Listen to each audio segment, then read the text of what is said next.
This is the Value Investor Podcast with Tracey. All things value, all the time. Welcome back, value investors. And just a housekeeping note here this week. If you're listening to the Value Investor Podcast and you don't know that I do a second weekly podcast here at Zacks, you should go subscribe to the second one. It is called the Zacks Market Edge, and it's Zacks, Zacks Market Edge. You can also get it on Apple, Spotify, wherever you can get podcasts. It also covers stocks. I usually have guests on there, but not always. Sometimes I do go solo, and we can talk about a few more issues other than just stocks on there, like Bitcoin, NFTs, gold, commodities, whatever's going on. But if you want more stocks than just what you get here on the Value Investor Podcast, you can tune in to the Zacks Market Edge every week as well. But be sure you get both podcasts because I am giving out a lot of stocks on all these shows. So I know you love to get the stocks and hear about what has the high ranks, basically. So get both shows and get double the stock picks. Okay. So that's done. So this episode is taking a little bit of a turn because I just heard that a newsletter investing legend has passed away. Her name was Geraldine Weiss, and she started the Investment Quality Trends newsletter. And that newsletter actually still is going on and exists today, but she started it in 1966. She was 96 years old this year when she passed. So she is a newsletter investing legend because she was one of the original stock investing newsletters that was out there. I mean, think about it. 1966 was a bull market going on in stocks in 1966. So maybe that encouraged her to start it in the 1960s. So the New York Times had an excellent obituary that they put in the paper and online this week, the week of April 25th, 2022. And I encourage everybody to go look at it. I'm going to put a link to it in the article for this podcast on Zacks.com. But I'm going to talk a little bit about what they said. They did interview her for this obituary. So she must have known, that maybe her health was declining, and she reached out and gave an interview for her own obituary. So we get even better details about what her career was like, because it really was just fantastic, especially for a woman in finance. So her father was a real estate agent and her mom was a homemaker, but she told the New York Times that her extended family used to talk about investing often, which is somewhat unusual for back in the day, but Great Depression and then war was going on. So maybe everybody was talking about it. This would have been the 20s, 1930s. So she loved it so much that she was encouraged to study business and finance at UC Berkeley in California. She graduated in 1945. She tried to have a career as a singer and songwriter in the 1940s, but she also got married and moved to San Diego. So she ended up reading all the books on investing in the San Diego library. And she told the New York Times she was influenced by the work of Benjamin Graham at that time, of course, the father of value investing. But why would she have been influenced by Ben Graham? Well, remember, the Intelligent Investor book had come out by that time. The original version had come out. And so Ben Graham was out there. And it's kind of interesting and fun that we are still reading that same book all these years later. Has new editions, and then it has that newer edition after Ben Graham's death about 15 years ago now. But essentially the same lessons are in it. So she got married, had some kids. She was told by stockbrokers, because she was working with stockbrokers and wanted to work in finance with stocks, but they told her to basically stay as a secretary. Like, you can't be in actual investing side. You have to stay in the secretarial pool. So instead, she started a newsletter at age 40, once her kids were older and she had some more free time. She started it with a partner.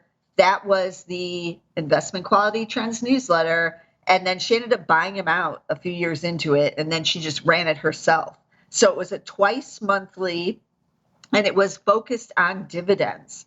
So she became known as the Grand Dame of Dividends in the investment industry. And part of the reason she chose dividends was because she said in the obituary that dividends represent the here and now. They're not subject to subterfuge. So basically, I've always said this about dividends too. You can't fake the cash. You can't just, put some numbers on a spreadsheet and say you have it. You have to pay it out to those shareholders. So it doesn't always protect you from fraud and scams and things like that, but it's a lot harder to pay out a dividend and also have those things going on. Not impossible, but harder. So that's also why I like it, and that's why she liked it. So she came up with a strategy for investing in dividends through the newsletter. And in it, according to the New York Times obituary, she preferred blue chip stocks, what today we would call the dividend aristocrats. So those are the ones that consistently have paid out dividends for many years and also probably have raised that, their dividends over all those years. That's the aristocrats, right? That's the group that's paid out and raised its dividend every year for like 25 years or more. That's not easy to do. I mean, look at all the things that go on in a economy and just the business cycles. And so you have to have some pretty good management to be able to do that. And then she also piled on some technical analysis, according to the New York Times. And that part of it looked at historic lows of the dividend yield. So when the yield hit a new historic low for that particular stock, she considered it to be overvalued, and then she sold it. So that was kind of an interesting, both fundamental and technical side in this newsletter. And she was kind of cutting edge at the time she started this kind of strategy in the 1960s, because according to the obituary, you were either one or the other. You weren't combining them at all back in the day. Also, an interesting thing from the obituary is that when she started the newsletter, she started it as the editor under her name, but she had it as G. Weiss, not Geraldine, because she assumed, and probably correctly in the 1960s, that her customers might not take investing advice from a woman. So if you just do like the J.K. Rowling thing, that's just J.K., you don't know if that's a man or a woman, right? So she just did G. Weiss. We did not know it was a woman necessarily, just coming to you in the mail. And so that was pre-internet. She's not exactly making any videos for it back in the day, but she did reveal her identity in 1977 when she went on the Louis Ruckhiser show on PBS, the famous investing show. And she came on, obviously, and said who she was, and then it was revealed. But that wasn't until 1977. So this tells you kind of the difficulty of women in finance and why she is such an investing legend for writing that newsletter decade after decade. Now, what about performance? So in the obituary, it said from 1986 to 2022, the newsletter did a gain of 11.8%. And that compares with 11% for the Wilshire 5000 total market index over that period of time. So slightly beating the Wilshire 5000. It did not compare to the S&P 500 or the NASDAQ or any other index in the obituary. So pretty good track record, but she actually sold the newsletter in 2002 when she was 76. She decided to retire and then sold it, but the newsletter does continue on using her strategy So you can still subscribe to the Investment Quality Trends newsletter here today. Now, she was, her popularity grew. She became very well known in the investing community. She was a big bridge player, according to the obituary, and she did used to hang out and play bridge with Buffett and his friends over the years. You know how Buffett likes to do the cards. And I think that included like Bill Gates and others at those card playing events over the years. So she is of the same generation as Warren Buffett. And so that would make sense that as a fan of Ben Graham, value investing in general, and so involved in the investing community, having written that newsletter for basically decades, that, she is hardcore with that generation. So I salute her. And she also wrote a book in the 1990s. That was a big thing to do in the 1990s for all these big investors. We also had like the Peter Lynch books were out in the 1990s. And she wrote it on, of course, dividends, called The Dividend Connection. I looked it up. You can still buy it on Amazon. There's also some copies elsewhere at some used bookstores, on eBay. So you kind of have to dig around to get it. But I might check it out. Maybe I'll do an episode on it once I get it and see what's in it. But she has the full package there. And I like dividends. I don't know how many of you have been in them, because when growth stocks are on huge rallies like we've seen over the last 10 years, people tend to turn away from the dividend side of things, unless you are using dividends really just for the income. So a lot of people have them for the income, but as like an investment strategy, not so many people, while growth is king. But now value has come back into fashion, and a lot of value stocks tend to pay dividends. They just do. Just kind of go hand in hand. So I ran a screen with the Zacks ranks of number ones and twos. Those are the buys and the strong buys, because of course we want rising earnings estimates as much as we can right now in these kind of more difficult market conditions. And I looked for yield over 5%, a dividend yield over 5%. That's pretty up there, right? Even today, even with this pullback in stocks, it's hard to get quality companies over 5%. And then it had to have a 5-year historic dividend growth, like of some sort in there. So it had to have a little bit of a track record. So I was trying to match her kind of screen on looking for those with a history of paying the dividends, a dividend aristocrat kind of thing. But in this case, just 5-year history of growing it, or, at least paying something, right? So this screen was pretty narrow and originally gave me 22 stocks. I looked at them and I wasn't all that excited. And so I rescreened with a dividend yield over 4%, thinking I would at least get a little bit more, and maybe somewhere more, not interesting, but just maybe in different sectors, if I went a little bit lower on that dividend yield. And I did, and it gave me 47 stocks with the 4% yield. So that was much more what I was looking for. But what was really on this list, both 22 stocks and the 47 stocks, is commodities, because that's where the dividend growth is right now. That's where the free cash flows are right now, with all the commodity prices soaring. There's plenty of money to give back to the shareholders right now. So not surprisingly, when I give these lists of the 5 stocks that I picked out of this list, that several of them are commodities or commodities related. I tried to find some in there that weren't, but they were. And interestingly, there were a few banks on the list, but not as many as you might think. And it's not necessarily because the dividend yield wasn't 4%, although that is pretty high for banks at this time, but it's because the Zacks rank is not correct for most of the banks. So those earnings are not really getting, raised after this recent earnings from the first quarter from the banks. they're just not really seeing much earnings momentum right now. I do think that will change as we see the Fed raise rates and we head into the second half of the year.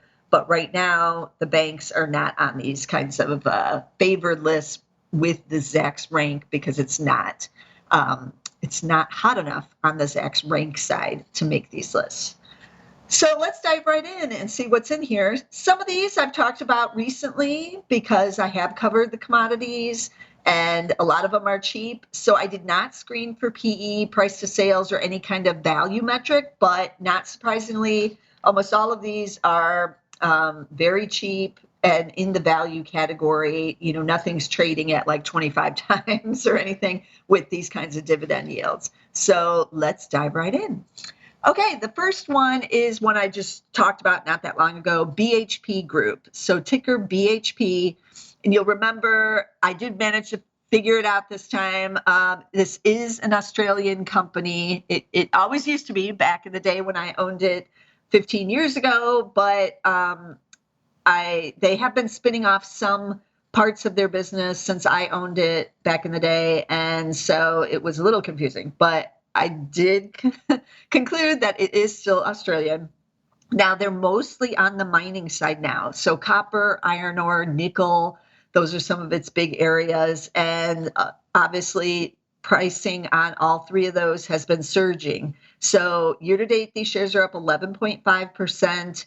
But they still have a PE of just 7.7. So still really, really cheap. The yield is 9.3% now because the shares have pulled back a little bit in this sell-off here at the end of April. So 9.3%, that's pretty intense there. And the 5-year historic dividend growth is 30%.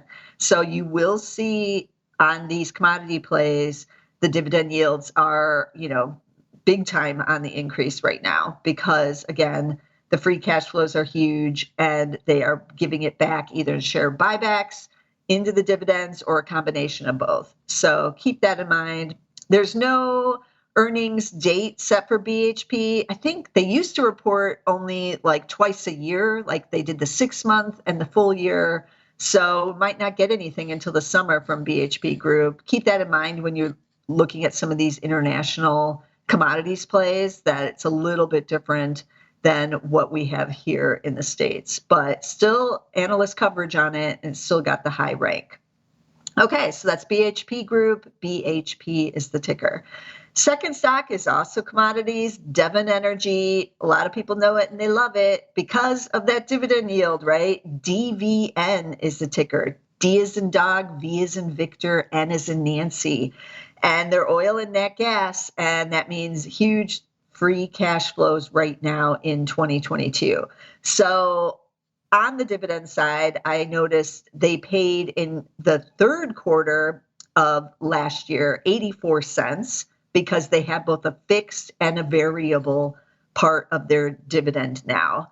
And then the variable side is going to change, and as the oil and nat gas prices go up, the variable side, they'll pay out more. So then in the fourth quarter, they ended up paying $1 a share. So that's what you're seeing when you see the yield on like Yahoo Finance. It shows $4 a share on there, but that's the fixed plus the variable. But right now, based on the fourth quarter dividend, it's a yield of 7.1% right now. But it's not guaranteed you're going to get that dollar every quarter. Although this coming quarter, which they will report on May 2nd, 2022, this coming quarter should be even hotter than the dollar. So that yield may still be going up further, but we'll have to wait and see. Now, in the fourth quarter, the board did raise the fixed dividend, the fixed side of things, 45%. So that they were also raising. So that's what we want to see. The 5-year historic growth in the dividend is 31% with Devon Energy because of these increases that they're now starting to do, and should see that continue here as we move forward, as long as oil and nat gas prices remain elevated. Okay, so year to date, these shares are up 32%, but still trade with a PE of 6.6 because the E side, the earnings side, is soaring on these, high energy prices. And so we will see as all these energy reports start to come in. But if you are a dividend investor, keep an eye on what they're doing with all this cash, how much you're going to get on these variable dividends. It's going to be a lot. So right now it's yielding 7.1%, as I said. But that's Devon Energy DVN.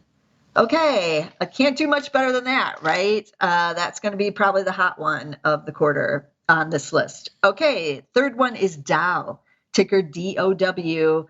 They've been in business 125 years now, so they've been around a long time. I went to their website to try to kind of figure out, like, I know Dow Chemical, again, they've been around for forever. I think I used to own them like 20 years ago in my own personal portfolio because they did pay that nice dividend. They paid good dividends for a long time. So currently the dividend is yielding 4.2%. It's pretty nice. Now we have the 5-year historic growth of just 0%. So maybe they haven't been growing it. They've just kind of been keeping it there. But that may all soon change too if their free cash flow starts, bubbling up there. So they've already reported first quarter and sales were up 28% year over year. And they said they saw strong demand across end markets. Now, remember, they're in everything like performance and coatings, plastics. I tried to look to see, like, you could go on, they're a huge company. So you really have to dig deep if you want to know exactly all of their segments and what they're in. So keep that in mind. But their tagline is changing how the world works. So even the company has to create just kind of like a generalist tagline so that you can figure out what they're doing. PE, just 8.4 with a PEG of 0.28. So definitely a value stock here, even though year to date up 20% because the commodity side is surging. And that includes, chemicals, specialty chemicals, the plastics, everything that Dow is in. So keep that in mind. It's Dow, ticker DOW. Then we do have one bank on here, and it's a bank I know I've talked about it before on the show, in fact, but it's been a while. And it is kind of like a random bank to suddenly just appear on a list like this, because unless you have listened to the podcast for a while, you would probably not know it, or unless you live in a state where this bank operates. So it's WesBanco. So it's WESBANCO, WesBanco. WSBC is the ticker. So WS is in Sam, B is in Barbara, C is in Charlie. And it's a West Virginia-based bank. But it does have banks in several states, and it's a somewhat large, like, community regional bank, I would say, a regional-ish community bank out of West Virginia that's been around forever, since like the 1800s. So I like these banks that are growing. Also, the economy in the states that they're in is doing well right now. So that's also a positive if you're looking for a regional or a community bank, to know who are the customers going to be and are they doing well. And they are right now in all of these like Appalachian states, I want to say, around West Virginia is where their main focus is. So their yield is 4.2%. So they've always paid a bit higher. And so that's real nice as a bank investor, because the shares are down year to date about 5%. That's not terrible, but most of the bank stocks are pretty weak right here, creating kind of a buying opportunity, I feel, in the banks. PE is about 13. So that could come down a little bit, but it's not terrible compared to peers right now. 5-year growth on the dividend is 5.5%. So they maybe have been raising it a little bit each year. Earnings, though, expected to decline 28% here in 2022. That's true of many of the banks. Some of them got a boost last year when they put reserves in for the pandemic in 2020, and then they didn't need them in 2021. So it came back in as earnings. And now we're seeing a decline off of that. But still expect the earnings on the banks to see some nice gains in the next year as those rates rise and the net interest margin growth will occur at these more regional community type banks. So I still like the banks. I'm a big fan. And the one that made this screen is WesBanco WSBC. Then we're going to wrap it up with another one that I have talked about recently. It's a REIT. Not surprising they would make this list.